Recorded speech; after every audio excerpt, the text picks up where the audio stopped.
Hallelujah. खुदावंद आपके साथ हो। आपके साथ भी हो। हमारे खुदा यीशु मसीह की इंजील मुताबिक मुकद्दस मत्ती के मुताबिक लिखी गई हमारे खुदा यीशु मसीह की इंजील उसका 10वां बाब उसकी 7वीं से 13वीं 15वीं आयत मुकद्दसा।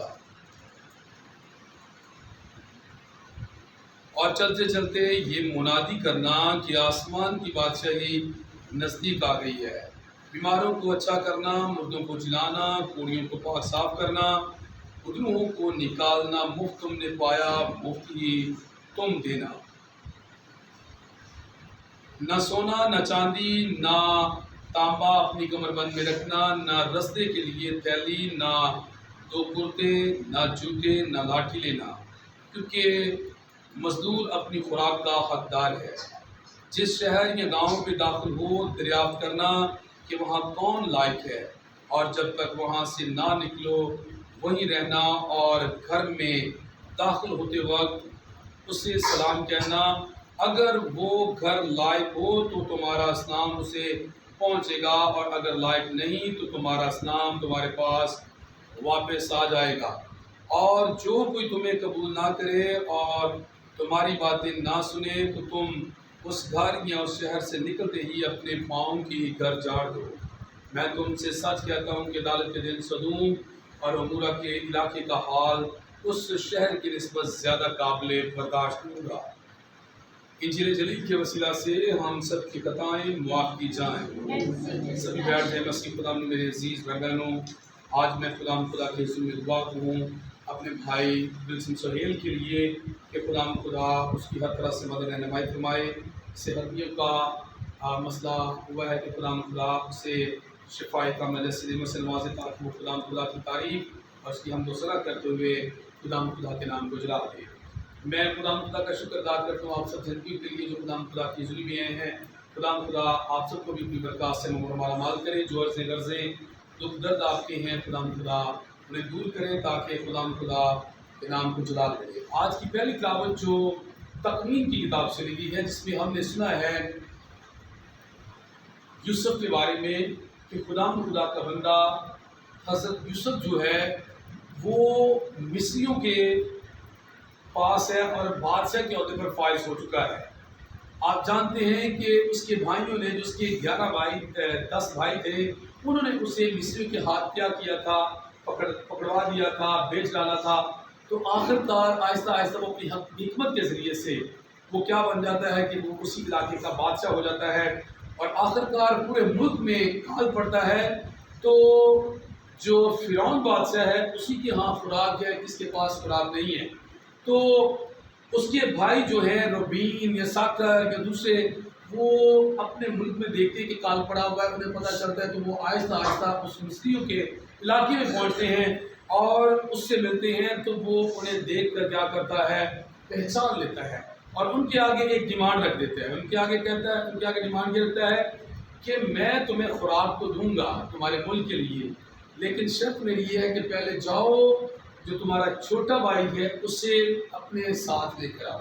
तो वो कहते हैं कि वो हमारे जो हमारा बुजुर्ग बाप है उसका वो बुढ़ापे का अकेला ही सहारा रह गया, क्योंकि उसका एक भाई था वो जो है वो नहीं रहा। तो वो ये बातें जब जान रहा होता है तो उसके दिल से खून के आंसू तर रहते हैं, लेकिन उसकी डिमांड ये होती है कि वो मेरे भाई को लेकर आएँ, अगर मेरा बाप हयात है तो वो उसे भी लेकर आएंगे। तो मैं क्या करूँगा, मैं उन्हें देखकर खुदा की तारीफ करूँगा। उसकी डिमांड एक्चुअली होती है। तो याद रखिए कि जब उन्हें भेजा जाता है तो वो अपने बाप को भी लाते हैं, अपने भाई को भी लाते हैं। तो वो यकीन करें कि जब उनसे मिलता है तो गले लगकर उनके साथ रोता और अपने भाइयों को खुशी के साथ क्या करता है, कबूल करता है। यहाँ पर ये बात उजागर होती है, हम 5 बहन भाई हैं। आप मुझे नहीं पता कितने आप बहन भाई हैं। दूरियाँ हो सकती हैं दुनियावी तौर पर दूरियाँ हो सकती हैं, लेकिन दिल हमेशा क्या है, आप उनके साथ जुड़े रहेंगे, आप उनके लिए दुआ गो रहेंगे कि खुदा मेरे भाइयों को, मेरी बहनों को और उनके बच्चों को। और फिर आप ये भी दुआ करेंगे कि अगर आपके वालिदैन हयात हैं तो आप उनके लिए भी किसी न किसी ढंग में खुदा के हुज़ूर में दुआ करते रहेंगे कि खुदा انہیں بھی اپنی پناہ کی حفاظت ہے۔ آج کی پہلی کتاب میں یہی بات نظر آتی ہے کہ خدا کا بندہ حضرت یوسف جو ہے جبکہ ایک بڑے عہدے پر فائز ہوا ہے، خدا اسی کے ذریعے سے اپنے بھائیوں کو کیا کرتا ہے، بچا لیتا ہے، کیونکہ ان کے ملک میں کال پڑا ہوا ہے، اور جب کہ وہ اس کے پاس چل کر آتے ہیں تو ان پر کیا کھاتا ہے، ترس کھاتا ہے، کیونکہ وہ پہچان جاتا ہے کہ یہ میرے کیا ہیں، میرے بھائی ہیں۔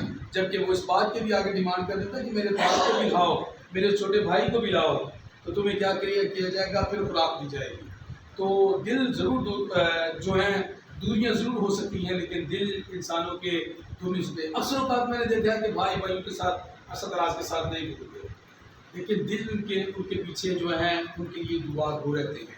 آج کا پاک کلام آج کی پہلی کلاس میں یہ سکھاتا ہے، جبکہ آج کی ضلع پاک میں ہم نے سنا ہے کہ خدا کی سچ لکھا ہے کہ مفت نے پایا ہے، مفت ہی تم ملا ہے۔ ہم نے کیا مفت پایا ہے؟ ہم نے خدا کا کلام مفت پایا ہے، ہم نے خدا سے اپنی صحت اچھی پائی ہے، یہ مفت پائی ہے۔ خدا جب کسی انسان کو دنیا میں بھیجتا ہے تو خدا کے فضل کے مطابق اگر اس کے جسامت کے پورے حصے سارے ساتھ ہیں نا، تو پھر یہ خدا کا فضل ہے اس پر کہ خدا نے اسے صحیح سلامت دنیا داری میں بھیجا ہے تاکہ وہ کیا کرے، آگے اپنے کاموں کے ذریعے سے دوسروں کو بھی کیا دے، مفتی دے۔ کیا دینا ہے؟ مفت یہ دینا ہے کہ جیسے کلام خدا کا سنا ہے وہ آگے جا کر خدا کے حضور میں وہ کلام کو دوسروں تک کیا کرے، پہنچائے۔ لیکن یاد رکھیں کہ آج کے خدا کے خادمین جو ہیں، دیکھیے ہم جہاں کہیں بھی آئیں جائیں لوگ ہماری خدمت کرتے ہیں، خدا کے نام کو چلا دیتے ہیں، کیونکہ کلام میں لکھا ہوا ہے کہ مزدور اپنی مزدوری کا کیا ہے، حقدار ہے۔ لیکن یہ بات سراسر غلط ہے۔ اگر کوئی خدا کا خادم یہ بات کہے کہ مجھے وہاں پر بھیجا جا رہا ہے تو میری کیا ہوگی، اتنی ڈیمانڈ ہوگی کہ مجھے 10,000 روپیہ دیا جائے یا مجھے 5,000 روپیہ دیا جائے، یہ نہیں بات ہونی چاہیے بالکل سے۔ ہاں، وہاں پر جو یہ ہے کہ جو عطیہ نذرانہ اکٹھا ہوتا ہے، جب ان کی نظر کیا جائے تو پھر اسے اس سے بات کا جاننا چاہیے کہ مزدور اپنی مزدوری کا کیا ہے، حقدار ہے، اسے جو کچھ مل رہا ہے خدا کی طرف سے یہ لے لینا چاہیے، لیکن اس بات کی ڈیمانڈ نہیں کرنی چاہیے کہ میں یہاں پر پہنچوں گا، میں اس عبادت میں شریک ہوں گا، لیکن مجھے یہ ہے کہ میرے لیے یہ میری خدمت کی جائے۔ نہیں، یہ سراسر غلط ہے۔ اگر کوئی ایسا کرتا ہے تو وہ خدا کے کلام کے مطابق چلتا ہے، وہ خدا کے کلام کے خلاف چلتا ہے۔ اگر کوئی یہ بات نہیں کرتا، یعنی کہ جہاں کہیں کسی خدا کے خادم کو دعوت دی جاتی ہے، وہ کلام کی یا بادشاہ کے دسترخوان کی کیا کرتا ہے، خدمت کرتا ہے، تو پھر اس کی خدمت ہماری یہ ہے کہ جب ہم عطیہ نذرانہ خدا کے حضور میں پیش کرتے ہیں تو پھر ہم بتاتے ہیں کہ مزدور اپنی مزدوری کا کیا ہے، حقدار ہے۔ لیکن اگر کوئی خدا کا خادم یہ کہتا ہے کہ میری یہ ڈیمانڈ ہے، میں آؤں گا وہاں پر اور مجھے اتنا نذرانہ دیا جائے، اتنا مجھے میرے آنے کی اجرت دی جائے، تو پھر وہ سراسر غلط ہے۔ مسیح خدا میں میرے زندہ میں آج کی دن بعد میں ہمیں یہ درس ملتا ہے، میرے پاس آپ کے پاس اگر کچھ نہیں ہے تو ایک چیز ہے، وہ چیز یہ ہے کہ ہم خدا کے حضور سے صحت یابی، تندرستی مفت پاتے ہیں۔